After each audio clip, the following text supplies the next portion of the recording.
Salut à tous, j'espère que vous allez bien. It's a pleasure to teach you again today. Our lesson today is an A2 lesson in which we'll talk about alternatives to yes and no when someone asks you a closed question. So a yes-no question. Yeah, what else could I answer except oui or non?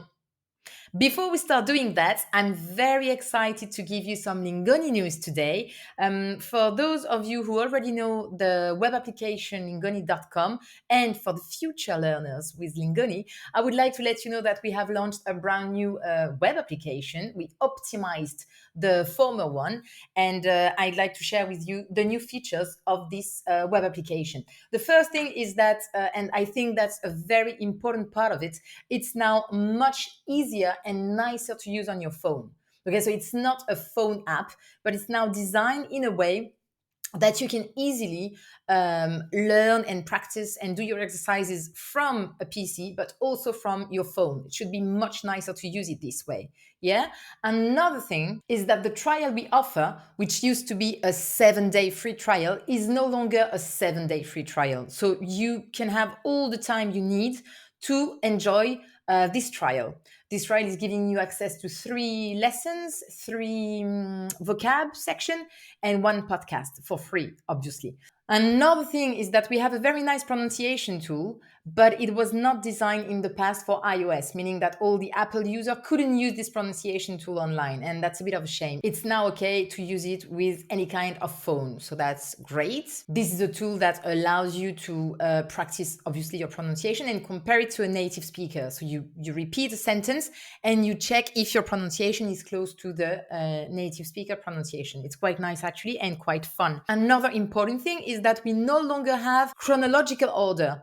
Before, for those who already have it, you used to go on A1 playlist, for example, all the lessons, 1 to 50, 1 to 60, and you had to go through all the lesson in a chronological order. You couldn't do lesson 5 before lesson 2. And we had many people telling us, yeah, but really lesson 2 is not what I really needed to practice was that, and it's a bit of a shame that I couldn't go through. I had to do the whole thing before. Fair enough, we changed that, so now you can go on any level and click on any lesson, and they're all unlocked and available to be done, to be completed, which is quite cool. And one last thing is that now the dashboard is a general dashboard with the 3 languages, so you can see the 3 languages and switch from one language to another. If you are a member of 2 languages, for example, it's now very easy to go from French to German or German to English, whatever. Before, it used to be divided in 3 independent dashboards. So you actually used to go on frlingoni.com to go on the French one, and the English was a different one, the German one was different. It's no longer the case. One general dashboard, and you can just switch from one language to another, and this also makes the thing much nicer to use, to have an overview. Thank you for your time. I really hope you listen to that because it's really nice, and it's definitely worth giving it a try. Check the trial if you haven't yet. And for the user who used to have Lingoni, we're super excited to have your feedback and see if you find it really more, I don't know, just more appealing and nice to learn and everything. So let us know. Having shared this fantastic news with you, I'm now going to start my lesson on yes-no questions. So yeah, we want to stop saying oui, non when someone asks you a yes-no question. I'll go straight to the point. I'll give you a lot of alternative to oui. You could say, tu apprends le français avec Lingoni? Absolument, tout à fait, exact, exactement, bien sûr. En effet, carrément.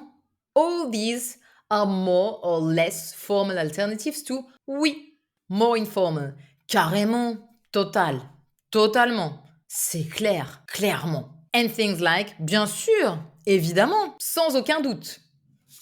We'll see some more sentences later on so we can use them. If you're in the middle, it's not a yes, it's not a no, it's I think so, probably, maybe, not sure, let's see, things like that. You could say, je pense. Les enfants sont toujours en vacances? Je pense. Je crois. Probablement. Certainement. Of course, you could say oui and then add that up. Like, oui, je crois. Oui, certainement. Oui, je pense. That works. It's also, that's the point of this lesson, is just to be like, what you want to do is learn and speak the language. So it's always nice. And I can feel that some students are like kind of frustrated. It's like, oui, I'll stop there. Don't stop there. Oui, and try to add something.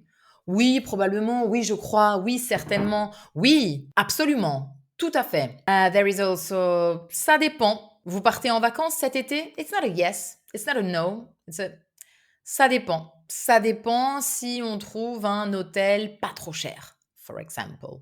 Le film était bien? Bof, bof. We use that a lot. Bof. Bof is like more or less. So. Bof, pas super. It's also very useful to know some adverbes de fréquence, such as tu vas beaucoup au cinéma? Tu vas à la piscine? Tu manges des légumes? And here you go for assez souvent, oui. Rarement. Presque jamais. 3 fois par semaine. Toujours. Tous les jours. It's more than tu manges des légumes? Oui. OK. You give me more. Ah oui, très souvent. Oui, mais rarement. Et la négation, bien sûr. Négation. Some other ways to say non. You could say, tu parles russe? Pas du tout.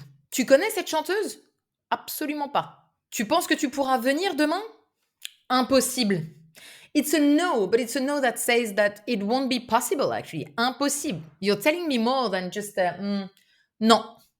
You know, if you tell me non, impossible, and then maybe you tell me even more and just explain why it's not possible. So it's really good to have this one. I wrote jamais. Aucune idée. It's not a yes, it's not a no. Oh, yes, it's a no actually. Do you know where this is, for example? Tu sais s'il y a une pharmacie à côté d'ici? Non, aucune idée. This is a nice type of answer. It's a bit more elaborated. And a bit more informal as always. You have the laisse tomber. Tu veux que je lui dise que tu n'es pas contente about this or that? Wow. Laisse tomber. Drop it. Forget it. Yeah? It's more than a no. It's no. Don't care. Laisse tomber. Oublie. Doesn't really matter. I also like pas trop, pas vraiment, not that much, pas tant que ça, not that much, pas tant que ça. Tu passes beaucoup de temps sur ton téléphone? Pas tant que ça. Tu vois souvent ta famille en France? Pas vraiment. Not really. And now, last part of this lesson, I will ask you some questions and I will be waiting for your answers in comments. Yes and no is not allowed. So you decide. Elle donne des cours sur YouTube? Tu connais Lingoni? Vous avez passé un bon week-end? Tu aimes cuisiner? Elle a des frères et sœurs? Tu es allé au cinéma dernièrement? I'm looking forward to reading your comments and I thank you very much for listening to this lesson again today. I hope you found it useful and you learned a lot of new vocab and I hope that you will also give me a lot of positive and amazing feedback on our new app, lingoni.com. Take good care of yourself and I see you very soon. Bye bye!